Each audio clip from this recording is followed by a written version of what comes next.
رسول اللہ وسلم علیک یا حبیب اللہ۔ میرے نہایت واجب الاحترام بزرگوں، دوستوں، عزیز بچوں، السلام علیکم ورحمۃ اللہ وبرکاتہ۔ حضرات گرامی، ماہ رمضان المبارک کی آمد ہے۔ اللہ تبارک و تعالی نے امت مصطفیٰ صلی اللہ علیہ وسلم پر کرم فرمایا کہ اس کی بخشش اور نجات کے لیے ماہ رمضان عطا فرمایا۔ یہ ماہ رمضان المبارک ایمان اور نیک اعمال کی بہار کا مہینہ ہے۔ رمضان المبارک وہ مقدس مہینہ ہے کہ جس کی آمد سے ایک دن پہلے یعنی 29 شعبان کو حضور صلی اللہ علیہ وسلم نے خطبہ ارشاد فرماتے ہوئے صحابہ اکرام کو مبارکباد دی اور اس کی فضیلت یوں بیان فرمائی کہ اے لوگوں، تمہارے پاس ایسا مہینہ تشریف لا رہا ہے، اول رحمت، کہ جس کا پہلا اشرہ رحمت والا ہے، واوسط مغفرت، اور درمیانی حصہ مغفرت اور بخشش والا ہے، وآخرہ عتق من النار، اور اس کا آخری اشرہ دوزخ سے آزادی کی سند ہے۔ گویا رحمت، بخشش اور عذاب دوزخ سے آزادی کی ضمانت والا مہینہ تشریف لا رہا ہے۔ اور اللہ تبارک و تعالیٰ نے قرآن پاک میں ارشاد فرمایا، یا ایھا الذین آمنوا، اے ایمان والو، کتبہ، لکھ دیے گئے ہیں، فرض کر دیے گئے ہیں، علیکم الصیام، تم پر روزے، کما کتب علی الذین من قبلکم، جیسا کہ ہم نے روزے فرض کیے تھے تم سے پہلی امتیوں پر۔ ہم تمہیں روزہ رکھنے کا حکم کیوں دے رہے ہیں؟ تم پر رمضان کے روزے کیوں فرض کر رہے ہیں؟ اس ماہ میں اور اس میں تمہارا ہی فائدہ ہے۔ کیا فائدہ ہے؟ اللہ تعالیٰ فرماتا ہے لعلکم تتقون، اگر ہمارے حکم کی تعمیل میں تم روزے رکھ لو گے تو تم تقویٰ کی دولت سے مالا مال ہو جاؤ گے، تمہیں خدا کا قرب مل جائے گا اور تم متقی ہو جاؤ گے۔ متقی کسے کہتے ہیں؟ اللہ تعالیٰ قرآن پاک میں ارشاد فرماتا ہے کہ متقی وہ ہے جو جنت کے وارث ہوتے ہیں۔ اللہ تعالیٰ ارشاد فرماتا ہے تلک الجنۃ التی نورث من عبادنا من کان تقیا، جنت میں نے بنائی ہے لیکن جنت کا وارث میں نے متقین کو بنا دیا ہے۔ لہذا تم اگر روزے دار ہو جاؤ گے، تم پرہیزگار ہو جاؤ گے، اگر پرہیزگار ہو جاؤ گے تو تم جنت کے مالک اور وارث بن جاؤ گے۔ حضرات گرامی، قرآن پاک میں اللہ تبارک و تعالیٰ نے رمضان کے علاوہ کسی مہینے کا نام ذکر نہیں فرمایا۔ صرف اس ماہ مقدس کو یہ شرف حاصل ہوا کہ اللہ نے قرآن میں اس کا نام لیا۔ اللہ تعالیٰ فرماتا ہے شہر رمضان الذی انزل فیہ القرآن، رمضان وہ مہینہ ہے جس میں قرآن اتارا گیا۔ رمضان روزے کا مہینہ بھی ہے اور قرآن کا مہینہ بھی ہے۔ رمضان رمضن سے مشتق ہے، رمض کے معنی جلانا، رمضان کے معنی جلا دینے والا۔ اس مہینہ کو رمضان اس لیے کہا گیا ہے کہ یہ مہینہ گنہگاروں کو گناہوں کو جلا دیتا ہے، انہیں متقی بنا دیتا ہے۔ حضرات گرامی، رمضان المبارک وہ مقدس مہینہ ہے کہ جس کے دامن میں اسلام کی کئی یادگاریں موجود ہیں۔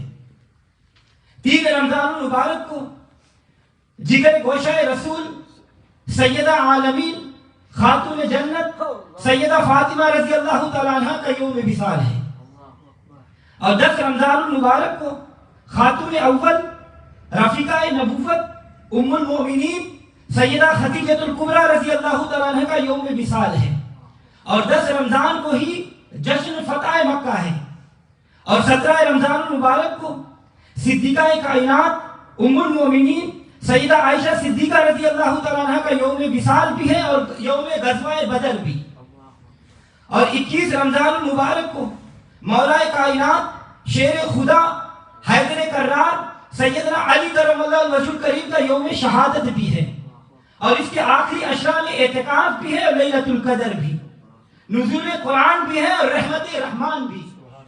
تو حضرات گرامی، یہ سارا مہینہ رحمتوں اور برکتوں کا مجموعہ ہے۔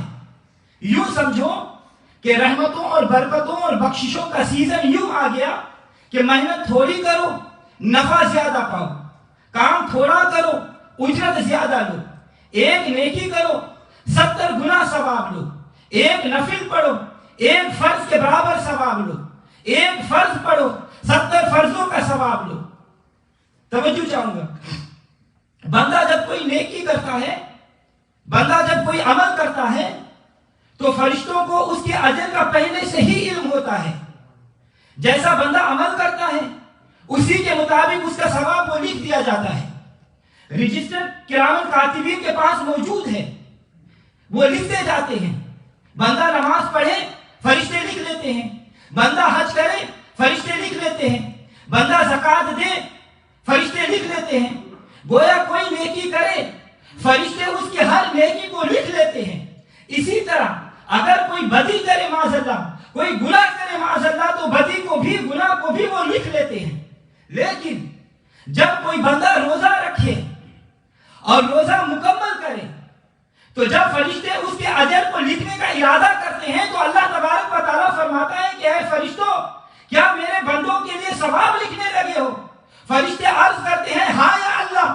اللہ تعالیٰ فرماتا ہے کہ اے فرشتوں ٹھہر جاؤ، باقی ساری عبادات کے اجر تم لکھتے رہے مگر روزہ دار کا اجر میں خود دوں گا۔ فرشتے پوچھتے ہیں یا اللہ اس کی کیا حکمت ہے؟ تو اللہ تعالیٰ فرماتا ہے اے فرشتوں، یہ روزہ دار میرے صابر بندے ہیں، میری رضا کے لیے انہوں نے کھانا چھوڑا، میری رضا کے لیے انہوں نے پینا چھوڑا، میری رضا کے لیے انہوں نے خواہشات نفس کو ترک کیا، میری رضا کے لیے انہوں نے گناہ چھوڑے، میری رضا کے لیے انہوں نے زبان کا روزہ رکھا، میری رضا کے لیے انہوں نے کان کا روزہ رکھا، میری رضا کے لیے انہوں نے آنکھ کا روزہ رکھا، میری رضا کے لیے انہوں نے اپنے اعضاء کا روزہ رکھا، میری رضا کے لیے یہ برائی کی طرف نہیں گئے، میری رضا کے لیے یہ نیکیوں کی طرف آئے، میری رضا کے لیے یہ سچ بولتے رہے، میری رضا کے لیے یہ قرآن پڑھتے رہے، میری رضا کے لیے یہ ذکر کرتے رہے، میری رضا کے لیے یہ صبر کرتے رہے۔ اب میں انہیں روزے کا اجر حساب کر کے نہیں دوں گا بلکہ انما یوفی الصابرون اجرهم بغیر حساب، کہ صبر کرنے والوں کو بے حساب اجر دوں گا۔ یا اللہ پھر بھی کتنا اجر؟ اللہ تبارک و تعالیٰ حدیث قدسی میں ارشاد فرماتا ہے فَإِنَّهُ لِي وَأَنَا أَجْزِي بِهِ، بخاری شریف کی حدیث ہے کہ اس نے میرے لیے روزہ رکھا اور روزہ رکھ کر میری صفت اپنائی۔ میں خدا ہوں، نہ کھانا نہ پینا یہ میری صفت ہے۔ نمازی چاہے جتنی نماز پڑھے وہی نمازی کہلائے گا، میں نماز سے پاک ہوں۔ حاجی چاہے جتنی حج کرے وہی حاجی کہلائے گا، میں حج کرنے سے پاک ہوں۔ زکوٰۃ دینے والا چاہے جتنی زکوٰۃ دے وہی زکوٰۃ دینے والا اور سخی کہلائے گا، میں زکوٰۃ سے پاک ہوں۔ مگر روزے دار کی ایک صفت ایسی ہے اور وہ صفت اس کی نہیں بلکہ میری ہے، کیونکہ صبح سے شام تک کھاتا وہ بھی نہیں، کھاتا میں بھی نہیں، پیتا وہ بھی نہیں، پیتا میں بھی نہیں، نہ کھانا اور نہ پینا یہ میری صفت ہے۔ میں خدا ہوں، کھانے پینے سے پاک ہوں۔ بندہ ماہ رمضان میں صبح سے شام تک میری صفت اپناتا ہے، بندہ بھی نہ کھاتا ہے، میں بھی نہیں کھاتا ہوں۔ فَإِنَّهُ لِي، یہ روزہ دار میرے لیے ہے، یہ روزہ میرے لیے ہے اور میری صفت کا مظہر ہے۔ فرشتوں اس کی اجر اس کی جزا تو تم تب لکھو جب تمہارے حساب میں ہو۔ آنا اجزی بہ، روزے کی جزا میں ہی جانتا ہوں اور میں ہی دوں گا۔ سبحان اللہ۔ تو یا اللہ تو روزے دار کو کتنا جزا دے گا؟ اللہ تعالیٰ فرماتا ہے جانتے ہو روزے دار کی کیا جزا ہے؟ اللہ کے عاشق، فقیر، اولیاء، صوفیاء اکرام سمجھ گئے، اس راز تک پہنچ گئے۔ انہوں نے کہا کہ حدیث قدسی کو اگر دوسرے طریقہ سے پڑھا جائے تو مسئلہ سمجھ میں آ جاتا ہے کہ روزے دار کی جزا کیا ہے۔ صوفیاء اکرام، اولیاء اکرام فرماتے ہیں کہ اس حدیث کو اگر یوں پڑھا جائے فَإِنَّهُ لِي وَأَنَا أُجْزَى بِهِ، تو معنی یہ ہوگا کہ اللہ فرماتا ہے کہ روزہ میری صفت ہے اور اس کی جزا خود میں ہوں۔ اور اس مسئلہ کو مزید وضاحت کے ساتھ بیان کرتا ہوں کہ نمازی نماز پڑھے تو جنت ملتی ہے، قاری قرآن تو جنت ملتی ہے، قاضی انصاف کرے تو جنت ملتی ہے، حاجی حج کرے تو جنت ملتی ہے، سخی سخاوت کرے تو جنت ملتی ہے، مگر جب روزہ دار روزہ رکھے تو اسے جنت والا ملتا ہے۔ اور روزہ رکھنے والوں تمہیں مبارک ہو، کتنی مبارک دوں کہ روزے کا کیا صلہ ہے، یہ یقین سن لو اور یقین کر لو، بے خود ہو جاؤ، مست ہو جاؤ۔ روزے کا صلہ خود خدا ہے، روزہ دار کو خود خدا ملتا ہے۔ توجہ چاہوں گا، ایک ہوتی ہے زیارت، ایک ہوتی ہے ملاقات۔ زیارت دور سے بھی ہو جاتی ہے لیکن ملاقات دور سے نہیں، نزدیک سے ہوتی ہے۔ تو اس کا معنی یہ ہے کہ کل قیامت کے دن سب کو زیارت ہوگی، لیکن جو روزہ دار ہوگا اس کو زیارت بھی ہوگی اور ان کو ملاقات بھی ہوگی۔ تو حضرات گرامی، دوسری حدیث مبارکہ سنیں اور اپنے ایمان کو تازہ کیجیے۔ حضور صلی اللہ علیہ وسلم مبارک نے ارشاد فرمایا، لِلصَّائِمِ فَرْحَتَانِ، کہ روزے دار کے لیے دو خوشیاں ہیں، یعنی دو عیدیں ہیں، فرحت عند فطری و فرحت عند لقاء ربی۔ ایک عید افطار جب وہ روزہ افطار کرتا ہے، اور دوسری عید دیدار جب وہ اپنے رب سے ملے گا۔ تو حضرات گرامی، اللہ فرماتا ہے کہ روزے دار کی دو عیدیں ہیں، اس تصور میں ڈوب جائیے اور مست ہو جائیے۔ لِلصَّائِمِ فرحتان، روزہ دار کے لیے دو عیدیں ہیں، ایک عید عید الفطر، فطر کے معنی ہے افطار، ایک ماہ کے بعد سب مسلمان عید کے دن افطار کر لیتے ہیں، پابندیاں ختم ہو جاتی ہے، اس کو عید الافطار کہہ لو یا عید الفطر، معنی ایک ہی ہے۔ وَفَرْحَةٌ عِنْدَ لِقَاءِ رَبِّ، اور روزے کی دوسری عید، روزے دار کی دوسری عید کیا ہے کہ اس دن ہوگی جب جمال خدا کو دیکھے گا۔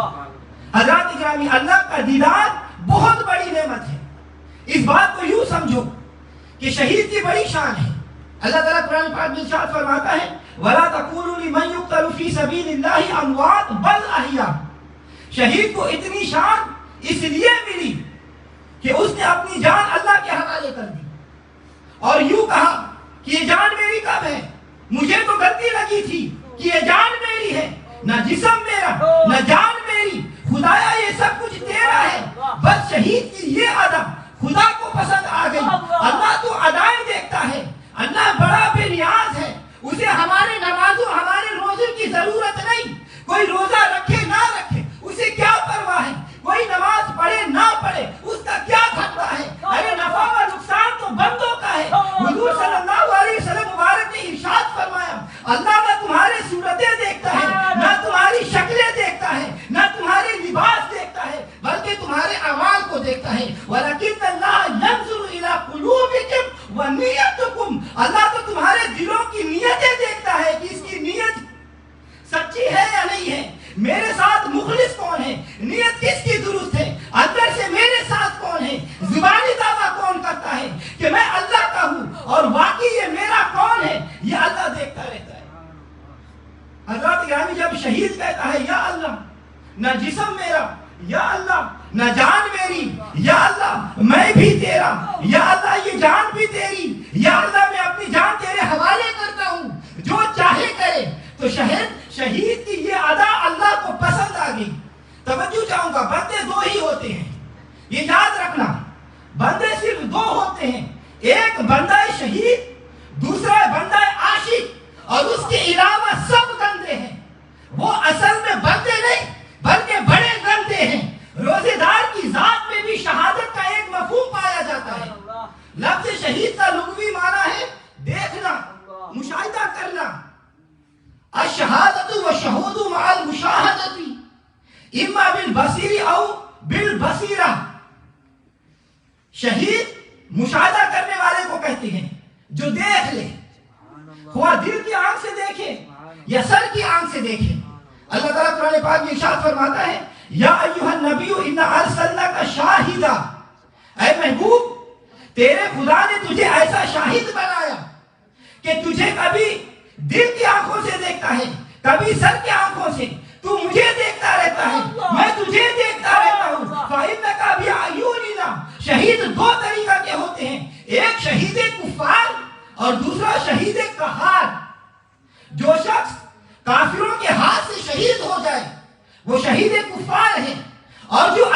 کی محبت کی تلوار سے شہید ہو جائے وہ شہید قہار ہے۔ ایک بات اور کہتا ہوں کہ اولیاء اللہ بھی شہید ہوتے ہیں، یہ اولیاء اللہ بھی شہید ہوتے ہیں کیونکہ وہ محبت الہی کی تلوار سے ذبح ہوتے ہیں۔ ولی اسے کہتے ہیں جو اللہ کی تلوار سے ذبح ہو جائے، اس طرح ذبح ہو جائے کہ اس میں اپنا کچھ نہ رہے۔ اللہ کی مرضی پر مر مٹنا بھی یہ شہادت ہے، اللہ کے خنجر تسلیم سے قتل ہو جانا یہ ولایت ہے۔ فولادی تلوار سے جو شہید ہو جائے وہ شہید کفار ہوتا ہے، اور جو عشق کی تلوار سے شہید ہو جائے وہ شہید قہار ہوتا ہے۔ عشق بھی تلوار ہے، جس پر چل گئی وہ فنا ہو گیا، اس کی مرضی میں جو فنا ہو گیا وہ مرتبہ بقا پا گیا۔ عشق کی تلوار فقراء اولیاء پر چلتی ہے۔ کسی عاشق نے کیا بات کہی، رب کعبہ کی قسم قلم توڑ دی۔ اس نے فرمایا کہ جو جب لوہے کی تلوار چلتی ہے تو ایک کو دو کر دیتی ہے، اور جب عشق کی تلوار چلتی ہے تو دو کو ایک کر دیتی ہے۔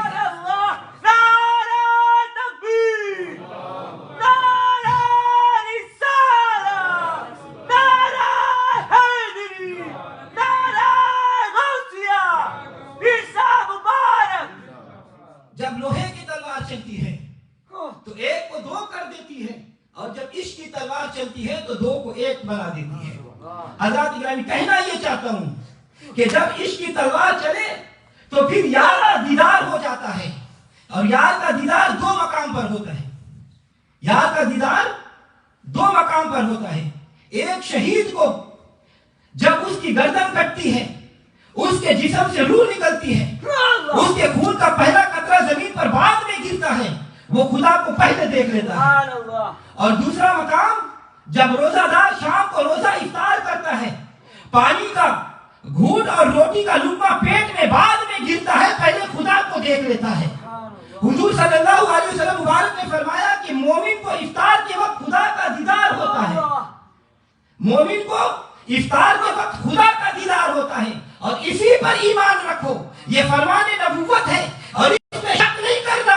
سنیے، موسیٰ علیہ السلام کوہ طور پر پہنچے، رب سے ہم کلامی ہوئی، آپ کے دل میں خیال آیا کہ دیدار بھی ہونا چاہیے، کیونکہ کلام سن کر متکلم کو دیکھنے کو جی چاہتا ہے۔ موسیٰ کلیم نے جب اللہ کا کلام سنا، جو کلام جو اصلی ہے، وہ کلام جو حقیقی ہے، وہ کلام جو ذاتی ہے، وہ کلام جو بے کیف ہے، وہ کلام جو بے صورت ہے، تو دل و دماغ میں اتر گیا، شوق پیدا ہوا۔ جس کا کلام اتنا میٹھا ہے، جس کی بات اتنی میٹھی ہے، وہ خود کتنا میٹھا ہوگا۔ یہ انسان کی نفسیات ہے، یہ انسان کی نفسیات ہے۔